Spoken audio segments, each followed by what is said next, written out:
ನಮಸ್ಕಾರ ವೀಕ್ಷಕರೇ, ಇವತ್ತು ನಾನು ಸೊಪ್ಪನ್ನು ಬಳಸಿಬಿಟ್ಟು ಒಂದು ಹೆಲ್ದಿಯಾಗಿರುವಂಥ ಸ್ನ್ಯಾಕ್ಸ್ ರೆಸಿಪಿನ ತೋರಿಸ್ಕೊಡ್ತಾ ಇದ್ದೀನಿ.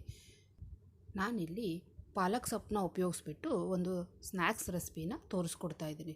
ಈಗಿನ ಮಕ್ಕಳು ಸೊಪ್ಪನ್ನು ಯಾರೂ ತಿನ್ನಲು ಇಷ್ಟಪಡೋದಿಲ್ಲ. ಅದಕ್ಕೆ ಈ ರೀತಿಯಾಗಿ ಮಾಡಿಕೊಟ್ರೆ ಅವ್ರಿಗೆ ಇದರಲ್ಲಿ ಸೊಪ್ಪು ಹಾಕಿದೆ ಅಂತಲೇ ಗೊತ್ತಾಗಲ್ಲ.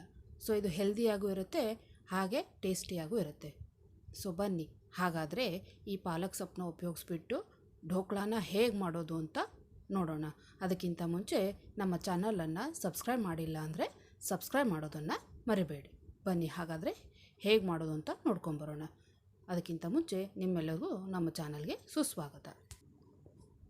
ಮೊದಲಿಗೆ ನಾನಿಲ್ಲಿ ಒಂದು ಹಿಡಿಯಾಗುವಷ್ಟು ಪಾಲಕ್ ಸೊಪ್ಪನ್ನ ತೊಗೊಂಡಿದ್ದೀನಿ. ಅದನ್ನು ಚೆನ್ನಾಗಿ ಕ್ಲೀನ್ ಮಾಡ್ಕೊಂಬಿಟ್ಟು ತೊಳೆದ್ಬಿಟ್ಟು ನಾನಿಲ್ಲಿ ಇಟ್ಕೊಂಡಿದ್ದೀನಿ. ಸೊ ಇದೇನು ಹೆಚ್ಕೊಳ್ಳೋ ಅವಶ್ಯಕತೆ ಇಲ್ಲ. ಸೊ ಈಗ ನಾವು ಒಲೆ ಮೇಲೆ ಒಂದು ಪಾತ್ರೆನ ಇಟ್ಕೊಳ್ಳೋಣ. ಅದಕ್ಕೆ ಒಂದು ಸ್ವಲ್ಪ ನಾವು ನೀರನ್ನು ಹಾಕ್ಕೊಳ್ಳೋಣ.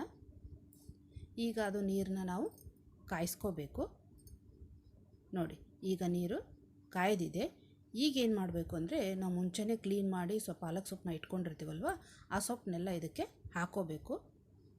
ಸೊ ಮುಂಚೆನೇ ಚೆನ್ನಾಗಿ ಕ್ಲೀನ್ ಮಾಡ್ಕೊಂಬಿಡಿ ಇದರಲ್ಲಿ, ಯಾಕಂದರೆ ಅದರಲ್ಲಿ ಹುಳುಗಳು ಇರುತ್ತೆ, ಮಣ್ಣು ಇರುತ್ತೆ. ಸೊ ಮುಂಚೆನೇ ಎಲ್ಲ ಚೆನ್ನಾಗಿ ಅದನ್ನು ಕ್ಲೀನ್ ಮಾಡ್ಕೊಂಬಿಡಿ. ಸೊ ನೋಡಿ, ಈಗ ಇದನ್ನು ನಾವು ಒಂದು ಸತಿ ಹೀಗೆ ಕೈ ಆಡಿಸ್ಬಿಟ್ಟು ಅದನ್ನ ಚೆನ್ನಾಗಿ ಕುದಿಸ್ಕೋಬೇಕು. ಅಂದರೆ ಎಲ್ಲಿವರೆಗೂ ಅಂದರೆ ಅದ್ರದ್ದು ಕಲರು ಚೇಂಜ್ ಆಗುತ್ತೆ, ಅಲ್ಲಿವರೆಗೂ ಅದನ್ನು ಕುದಿಸ್ಕೋಬೇಕು. ತುಂಬ ಹೊತ್ತೇನು ಬೇಕಾಗಲ್ಲ. ಸೊ ಒಂದು ಸ್ವಲ್ಪ ಒಂದು 5 ನಿಮಿಷ ಆದರೆ ಸಾಕು. ನೋಡಿ, ಆಲ್ರೆಡಿ ಇದ್ರದ್ದು ಕಲರು ಚೇಂಜ್ ಆಗಿದೆ ಈಗ.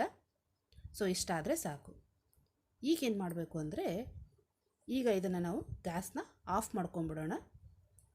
ಆಫ್ ಮಾಡಿಬಿಟ್ಟು ಇದರಲ್ಲಿರುವಂಥ ಪಾಲಕ್ ಸೊಪ್ಪನ್ನ ನಾವು ಈಗ ಏನು ಮಾಡಬೇಕು ಅಂದರೆ ಒಂದು ತಟ್ಟೆಗೆ ತಕ್ಕೊಳ್ಳೋಣ. ನೋಡಿ, ತಕ್ಕೋಬೇಕಾದ್ರೆ ಹುಷಾರಾಗಿ ತಕ್ಕೊಳ್ಳಿ, ತುಂಬ ಬಿಸಿ ಇರುತ್ತಲ್ವ, ಅದಕ್ಕೋಸ್ಕರ ನಾನಿಲ್ಲಿ ಎಲ್ಲ ಪಾಲಕ್ ಸೊಪ್ಪನ್ನು ಒಂದು ತಟ್ಟೆಗೆ ಹಾಕೋತಾ ಇದ್ದೀನಿ. ನೋಡಿ, ಈ ರೀತಿ ನಾನು ತಟ್ಟೆಗೆ ಹಾಕ್ಕೊಂಡಿದ್ದೀನಿ. ಈಗ ಇದನ್ನು ನಾವು ತಣ್ಣಗಾಗೋಕೆ ಬಿಡಬೇಕು. ಸೊ ಇದನ್ನು ಆ ಕಡೆ ಇಟ್ಬಿಟ್ಟು ಈಗ ನಾವೇನು ಮಾಡೋಣ, ಕೇಕ್ ಟಿನ್ಗೆ ಸ್ವಲ್ಪ ಎಣ್ಣೆನ ಹಾಕೋತಾ ಇದ್ದೀನಿ. ಎಣ್ಣೆನ ಹಾಕಿಬಿಟ್ಟು ಚೆನ್ನಾಗಿ ಅದನ್ನು ಗ್ರೀಸ್ ಮಾಡ್ಕೋಬೇಕು. ಸೊ ನಾವೇನು ಮಿಶ್ರಣ ಹಾಕ್ತೀವಲ್ವ ಮುಂದೆ, ಅದು ಅಂಟ್ಕೋಬಾರ್ದು ಅಂತ ನಾವು ಅದನ್ನು ಚೆನ್ನಾಗಿ ಎಣ್ಣೆ ಹಚ್ಚಿಬಿಟ್ಟು ಅದನ್ನು ಗ್ರೀಸ್ ಮಾಡ್ಕೋಬೇಕು. ನೀವು ಕೇಕ್ ಟಿನ್ನೇ ತೊಗೋಬೇಕಂತ ಏನಿಲ್ಲ, ನೀವು ಡಬ್ಬದಲ್ಲೂ ಮಾಡ್ಬೋದು. ಈಗ ನೋಡಿ, ನಾನೊಂದು ಮಿಕ್ಸರ್ ಜಾರ್ಗೆ ಅದು ಬೇಯಿಸ್ಕೊಂಡಿರ್ತೀವಲ್ವ ಆ ಪಾಲಕ್ ಸೊಪ್ಪನ್ನ ಹಾಕ್ಕೊಂಡಿದ್ದೀನಿ. ಹಾಗೆ ಇಲ್ಲಿ ನಾನು ಒಂದು 3 ಹಸಿರು ಮೆಣಸಿನ್ಕಾಯಿನ ಹಾಕೋತಾ ಇದ್ದೀನಿ. ಹಾಗೆ 2 ಬೆಳ್ಳುಳ್ಳಿಯನ್ನು ಹಾಕ್ಕೊಂಡಿದ್ದೀನಿ. ಹಾಗೆ ಇಲ್ಲಿ ನಾನು ಒಂದು ಅರ್ಧ ಇಂಚಿನಷ್ಟು ಹಸಿ ಶುಂಠಿನ ಹಾಕೋತಾ ಇದ್ದೀನಿ. ಈಗ ಇದನ್ನು ನಾವು ಗ್ರೈಂಡ್ ಮಾಡ್ಕೋಬೇಕು. ಅದು ಪೇಸ್ಟ್ ಆಗಬೇಕು, ಅಲ್ಲಿವರೆಗೂ ನಾವು ಅದನ್ನು ಗ್ರೈಂಡ್ ಮಾಡ್ಕೊಂಬರ್ಬೇಕು. ನೋಡಿ, ಈಗ ನಾನಿಲ್ಲಿ ಗ್ರೈಂಡ್ ಮಾಡ್ಕೊಂಡಿದ್ದೀನಿ. ಈಗ ನಾನು ನಿಮಗೆ ತೋರಿಸ್ತೀನಿ. ಈ ರೀತಿ ಆದರೆ ಸಾಕು. ನೋಡಿ, ಈ ರೀತಿಯಾಗಿ ಅದು ಪೇಸ್ಟ್ ಆಗಬೇಕು. ನಿಮಗೆ ಬೇಕು ಅಂದರೆ ಸ್ವಲ್ಪ ನೀರನ್ನು ನೀವು ಬಳಸ್ಬೋದು. ನೋಡಿ, ಈ ರೀತಿಯಾಗಿ ಅದು ಪೇಸ್ಟ್ ಆಗಬೇಕು. ಈ ರೀತಿ ಆದರೆ ಸಾಕು. ಈಗೇನು ಮಾಡೋಣ, ಇದನ್ನು ನಾವು ಪಕ್ಕಕ್ಕೆ ಇಟ್ಕೊಳ್ಳೋಣ. ಈಗ ಒಲೆ ಮೇಲೆ ನಾನು ಇಲ್ಲಿ ಒಂದು ಕಡಾಯಿನ ಇಟ್ಕೊಂಡಿದ್ದೀನಿ. ಅದರಲ್ಲಿ ಒಂದು ಸ್ಟ್ಯಾಂಡನ್ನ ಇಟ್ಕೊಂಡಿದ್ದೀನಿ. ಈಗ ಇದಕ್ಕೆ ನಾವು ಆ ಸ್ಟ್ಯಾಂಡ್ ಮುಳುಗುವಷ್ಟು ನೀರು ಹಾಕ್ಕೊಳ್ಳೋಣ. ನೀರು ಹಾಕಿದ ಮೇಲೆ ಅದನ್ನು ನಾವು ಮೊದಲೇ ಪ್ರೀ ಹೀಟ್ ಮಾಡ್ಕೋಬೇಕು. ಮುಂದೆ ನಮಗೆ ಬೇಯಿಸೋಕೆ ಈಸಿ ಆಗಲಿ ಅಂತ. ಸೊ ಮುಚ್ಚಿಬಿಟ್ಟು ನಾನಿಲ್ಲಿ ಬಿಸಿ ಮಾಡ್ಕೊಳ್ಳೋಕೆ ಇಟ್ಕೊಂಡಿದ್ದೀನಿ. ಸೊ ನೋಡಿ, ಈಗ ಏನು ಮಾಡೋಣ, ನಾವು ಇದನ್ನು ಬಿಸಿ ಮಾಡ್ಕೊಳ್ಳೋಕೆ ಇಟ್ಕೊಂಡ್ಬಿಟ್ಟು ಈ ಕಡೆ ನಾವು ಒಂದು ಬೌಲ್ಗೆ ನಾನಿಲ್ಲಿ ಒಂದು 1/4 ಕಪ್ನಷ್ಟು ನೀರನ್ನ ಹಾಕೋತಾ ಇದ್ದೀನಿ. ಮಿಕ್ಕಿದ್ದನ್ನು ಆಮೇಲೆ ಯೂಸ್ ಮಾಡೋಣ. ಈಗ ಇದಕ್ಕೆ ನಾನಿಲ್ಲಿ 3 ಚಮಚದಷ್ಟು ಸಕ್ಕರೆನ ಹಾಕ್ಕೊಂಡಿದ್ದೀನಿ. ನೋಡಿ, ಇಲ್ಲಿ ನೀರನ್ನು ನೀವು 1/4 ಕಪ್ ಹಾಕ್ಕೊಂಡ್ರೆ ಸಾಕು. ಮುಂದೆ ಬೇಕಾದರೆ ಸ್ವಲ್ಪ ಸ್ವಲ್ಪನೇ ನಾವು ಹಾಕ್ಕೊಳ್ಳೋಣ. ಸೊ ಈಗ ಸಕ್ಕರೆ ಹಾಕ್ಕೊಂಡಿದ್ದಾಗಿದೆ. ಈಗ ನಾವಿಲ್ಲಿ 1.5 ಚಮಚದಷ್ಟು ಉಪ್ಪನ್ನ ಹಾಕ್ಕೋತಾ ಇದ್ದೀನಿ. ಹಾಗೆ ಇದಕ್ಕೆ ಸಿಟ್ರಿಕ್ ಆ್ಯಸಿಡ್ ಅಂತ ಸಿಗುತ್ತೆ, ಅದನ್ನು 1 ಚಮಚದಷ್ಟು ಹಾಕ್ಕೊಂಡಿದ್ದೀನಿ. ಇದು ಎಲ್ಲ ಸ್ಟೋರ್ದಲ್ಲೂ ಸಿಗುತ್ತೆ. ಈಗ ಇದು 3 ನಮಗೆ ಚೆನ್ನಾಗಿ ಕರಗಬೇಕು, ಅಲ್ಲಿವರೆಗೂ ಅದನ್ನು ಕೈ ಆಡಿಸ್ತಾ ಹೋಗಬೇಕು. ಉಪ್ಪಂತೂ ಬೇಗ ಕರಗೋಗುತ್ತೆ, ಸಕ್ಕರೆನೂ ಕರಗುತ್ತೆ, ಹಾಗೆ ಸಿಟ್ರಿಕ್ ಆ್ಯಸಿಡ್ ಸ್ವಲ್ಪ ಲೇಟ್ ಆಗುತ್ತೆ. ಸೊ ಅದು ಕರಗುವವರೆಗೂ ನಾವು ಚೆನ್ನಾಗಿ ಕೈ ಆಡಿಸ್ತಾ ಹೋಗಬೇಕು. ನೋಡಿ, ಈಗ ಫುಲ್ ಕರಗಿದೆ. ಈಗೇನು ಮಾಡೋಣ, ಈ ಥರ ಸಾರಣಿಗೆ ಇರುತ್ತಲ್ಲ ಅದನ್ನು ಅದರ ಮೇಲೆ ಇಟ್ಕೊಳ್ಳೋಣ. ಅದಕ್ಕೆ ಈಗ ನಾನಿಲ್ಲಿ 1 ಕಪ್ನಷ್ಟು ಕಡಲೆ ಹಿಟ್ಟನ್ನ ಹಾಕೋತಾ ಇದ್ದೀನಿ. ಅದು ಫುಲ್ ಪೌಡ್ರ್ ಇರಬೇಕು. ಸೊ ನಾನಿಲ್ಲಿ 1 ಕಪ್ನಷ್ಟು ಹಾಕ್ಕೊಂಡಿದ್ದೀನಿ. ಈಗ ಅದನ್ನು ನಾವು ಸಾಣಿಸ್ಕೊತಾ ಹೋಗೋಣ. ಅದರಲ್ಲೇನಾದರೂ ಗಂಟಿದ್ದರೆ ಅದು ಹೋಗಲಿ ಅಂತ ಅಷ್ಟೇ. ಇಲ್ಲಿ ನಾನು ಕಡಲೆ ಹಿಟ್ಟನ್ನ ಉಪಯೋಗಿಸಿರೋದು, ನಾನು ಕಡಲೆಬೇಳೆನ ತಂದುಬಿಟ್ಟು ಅದನ್ನು ಹಿಟ್ಟಿನ ಮಿಲ್ ಇರುತ್ತಲ್ವ ಅದರಲ್ಲಿ ಹಾಕ್ಸ್ಕೊಂಡಿದ್ದೀನಿ. ಸೊ ನಾನು ಇದನ್ನು ಯಾವಾಗಲೂ ಹೀಗೆ ಕಡಲೆ ಹಿಟ್ಟನ್ನ ಹಾಕ್ಸೋದು. ಸೊ ಅದರಲ್ಲೇ ನಾನು ಮಾಡೋದು. ಸೊ ನೋಡಿ, ಈಗ ಚೆನ್ನಾಗಿ ಅದನ್ನು ಒಂದು ಸತಿ ಕಲಿಸ್ಕೊಂಬಿಡೋಣ. ಕೊಂಡದ್ದು ಹಿಟ್ಟಾದರೆ ಅಷ್ಟು ಚೆನ್ನಾಗಿ ಬರಲ್ಲ. ಈ ರೀತಿಯಾಗಿ ನೀವು ಮಾಡಿದರೆ ಟೇಸ್ಟಲ್ಲೂ ಸಖತ್ತಾಗಿರುತ್ತೆ. ಈಗ ಇದಕ್ಕೆ ನಾವು ಪಾಲಕ್ ಸೊಪ್ಪನ್ನ ಏನು ರುಬ್ಕೊಂಡಿರ್ತೀವಲ್ವ ಅದನ್ನು ಈಗ ಹಾಕ್ಕೊಳ್ಳೋಣ. ಹಾಗೆ ಆ ಮಿಕ್ಸಿ ಜಾರ್ಗೆ ಸ್ವಲ್ಪ ನೀರನ್ನು ಹಾಕಿಬಿಟ್ಟು ನಾನು ಮತ್ತೆ ಅದಕ್ಕೆ ಹಾಕೋತಾ ಇದ್ದೀನಿ. ಈಗ ಇದನ್ನು ನಾವು ಚೆನ್ನಾಗಿ ಕಲಿಸ್ತಾ ಹೋಗಬೇಕು. ನಾನು ಏನು ಮುಂಚೆ ನೀರು ಇಟ್ಕೊಂಡಿದ್ನಲ್ಲ ಅದೇ ನೀರನ್ನು ನಾನು ಮಿಕ್ಸಿ ಜಾರ್ಗೆ ಹಾಕಿಬಿಟ್ಟು ಅದನ್ನು ಇದಕ್ಕೆ ಹಾಕ್ಕೊಂಡಿದ್ದೀನಿ. ನೋಡಿ, ಈ ರೀತಿ ಒಂದು 10 ನಿಮಿಷ ಅದನ್ನು ಚೆನ್ನಾಗಿ ಕಲಿಸ್ಕೊಳ್ಳಿ. ಕಲಸಿದ ಹಿಟ್ಟು ಈ ಹದಕ್ಕಿದ್ರೆ ಸಾಕು, ತುಂಬ ತೆಳು ಕಲಿಸ್ಕೊಳ್ಳೋಕೆ ಹೋಗಬೇಡಿ. ಈಗ ಕಲಸಿದ್ದಾಗಿದೆ. ಈಗೇನು ಮಾಡೋಣ, ಇದನ್ನು ಮುಚ್ಚಿಬಿಟ್ಟು ಒಂದು 15 ನಿಮಿಷ ಅದನ್ನು ನೆನೆಯೋಕೆ ಬಿಡೋಣ. ಈಗ 15 ನಿಮಿಷ ಅದು ನೆನೆದಿದೆ.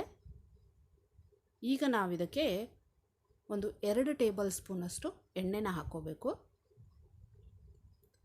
ನಿಮ್ಮ ಮನೆಯಲ್ಲಿ ಯಾವ ಎಣ್ಣೆನ ಉಪಯೋಗಿಸ್ತೀರೋ ಆ ಎಣ್ಣೆನ ನೀವು ಇದಕ್ಕೆ ಹಾಕ್ಕೋಬೋದು. ಈಗ ಇದನ್ನು ಚೆನ್ನಾಗಿ ಕಲಿಸ್ಕೋಬೇಕು. ಅಂದರೆ ಎಣ್ಣೆ ಆ ಹಿಟ್ಟಿನಲ್ಲಿ ಚೆನ್ನಾಗಿ ಮಿಕ್ಸ್ ಆಗಬೇಕು. ಅಲ್ಲಿವರೆಗೂ ನಾವು ಅದನ್ನು ಕಲಿಸ್ಕೋಬೇಕು. ತುಂಬ ಹೊತ್ತೇನು ಬೇಕಾಗಲ್ಲ. ಒಂದು 2ರಿಂದ 3 ನಿಮಿಷ ಅದನ್ನು ನೀವು ಕಲಿಸ್ಬಿಟ್ರೆ ಅದು ಅದರಲ್ಲಿ ಮಿಕ್ಸ್ ಆಗೋಗುತ್ತೆ. ಸೊ ನೋಡಿ, ಈಗ ಆಗಿದೆ. ಈಗೇನು ಮಾಡೋಣ, 1 ಚಮಚದಷ್ಟು ನಾನಿಲ್ಲಿ ಬೇಕಿಂಗ್ ಸೋಡಾನ ಹಾಕೋತಾ ಇದ್ದೀನಿ. ನಿಮ್ಮ ಮನೆಯಲ್ಲಿ ನಾರ್ಮಲ್ ಸೋಡಾ ಇದ್ದರೂ ಉಪಯೋಗಿಸ್ಕೋಬೋದು. ಈಗ ಅದರ ಮೇಲೆ 1 ಚಮಚದಷ್ಟು ನಾನು ನೀರನ್ನ ಹಾಕ್ಕೊಂಡಿದ್ದೀನಿ. ಈಗ ಇದನ್ನು ನಾವು ಈ ಪ್ರೊಸೀಜರ್ನ ಬೇಗ ಮಾಡ್ಕೋಬೇಕು. ಇದನ್ನು ಈಗ ಚೆನ್ನಾಗಿ ಕಲಿಸ್ಕೋಬೇಕು.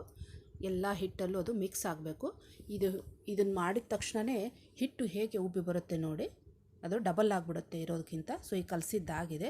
ಈಗ ಮೊದಲೇ ನಾವು ಏನು ಎಣ್ಣೆ ಹೆಚ್ಕೊಂಡು ಇಟ್ಕೊಂಡಿರ್ತೀವಲ್ವ ಆ ಕೇಕ್ ಟಿನ್ಗೆ ಹಾಕ್ಕೊಳ್ಳೋಣ. ಈಗ ನೋಡಿ, ಎಲ್ಲನೂ ಆ ಕೇಕ್ ಟಿನ್ಗೆ ಹಾಕೋತಾ ಇದ್ದೀನಿ. ನೀವು ಕೇಕ್ ಟಿನ್ನೇ ಉಪಯೋಗಿಸ್ಬೇಕಂತ ಏನಿಲ್ಲ.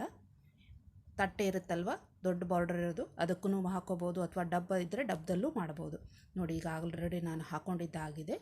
ಈಗ ಮೊದಲೇ ಬಿಸಿ ಮಾಡ್ಕೊಂಡು ಇಟ್ಕೊಂಡಿರ್ತೀವಲ್ವ ಆ ಕಡಾಯಿ, ಅದರಲ್ಲಿ ಈಗ ಇದನ್ನು ಇಡೋಣ. ಈಗ ನೋಡಿ, ಈಗ ಇಡಬೇಕಾದ್ರೆ ಸ್ವಲ್ಪ ಸ್ಲೋ ಆಗಿ ನೋಡ್ಕೊಂಡಿಡಿ.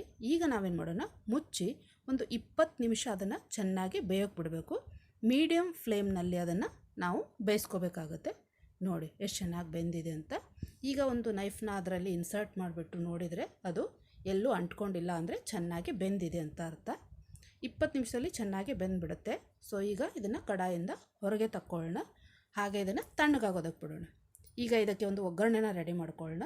ಒಲೆ ಮೇಲೆ ಒಂದು ಪಾತ್ರೆನ ಇಟ್ಬಿಟ್ಟು ಅದಕ್ಕೆ 2 ಟೇಬಲ್ ಸ್ಪೂನಷ್ಟು ಎಣ್ಣೆನ ಹಾಕ್ಕೊಂಡಿದ್ದೀನಿ. ಅದನ್ನು ಸ್ವಲ್ಪ ಕಾಯೋಕ್ಕೆ ಬಿಡೋಣ. ಈಗ 1 ಚಮಚದಷ್ಟು ಸಾಸಿವೆನ ಹಾಕೋತಾ ಇದ್ದೀನಿ. ಹಾಗೆ ಒಂದು 1/4 ಚಮಚದಷ್ಟು ಜೀರಿಗೆನ ಹಾಕ್ಕೊಂಡಿದ್ದೀನಿ.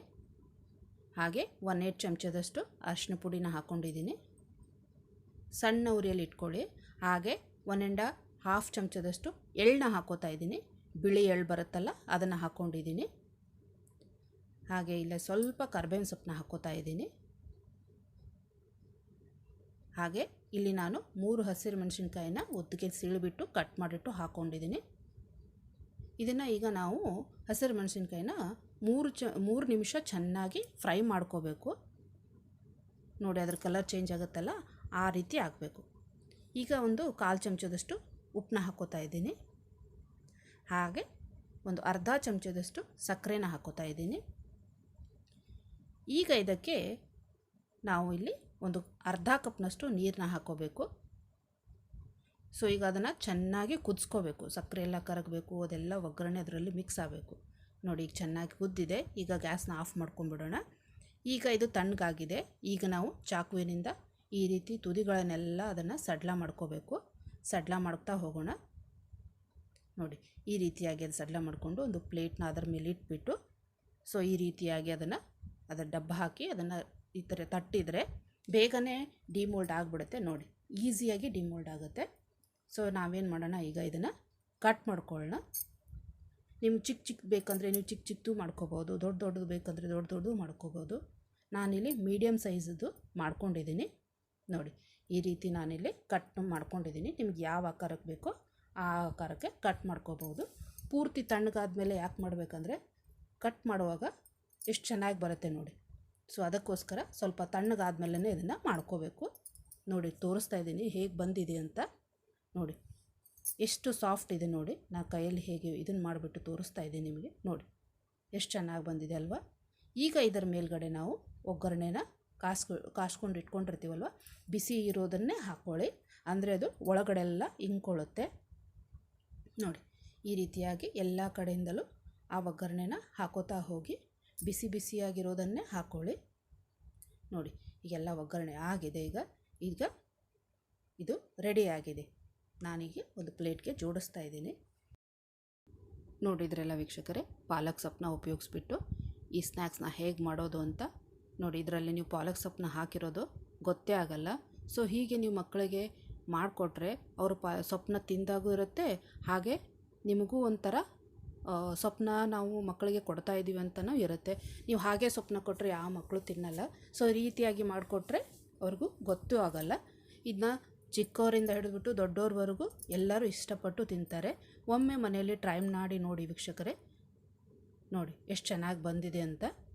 ತುಂಬ ಸಾಫ್ಟಾಗಿ ತುಂಬ ಹಗುರವಾಗಿರುತ್ತೆ ಮತ್ತು ತಿನ್ನೋದಕ್ಕೂ ಕೂಡ ಅಷ್ಟೇ ರುಚಿಯಾಗೂ ಇರುತ್ತೆ. ಈ ರೆಸಿಪಿ ನಿಮಗೆ ಇಷ್ಟ ಆಗಿದ್ದರೆ ಲೈಕ್ ಮಾಡಿ, ಶೇರ್ ಮಾಡಿ, ಹಾಗೆ ನಮ್ಮ ಚಾನಲನ್ನು ಸಬ್ಸ್ಕ್ರೈಬ್ ಮಾಡೋದನ್ನು ಮರಿಬೇಡಿ.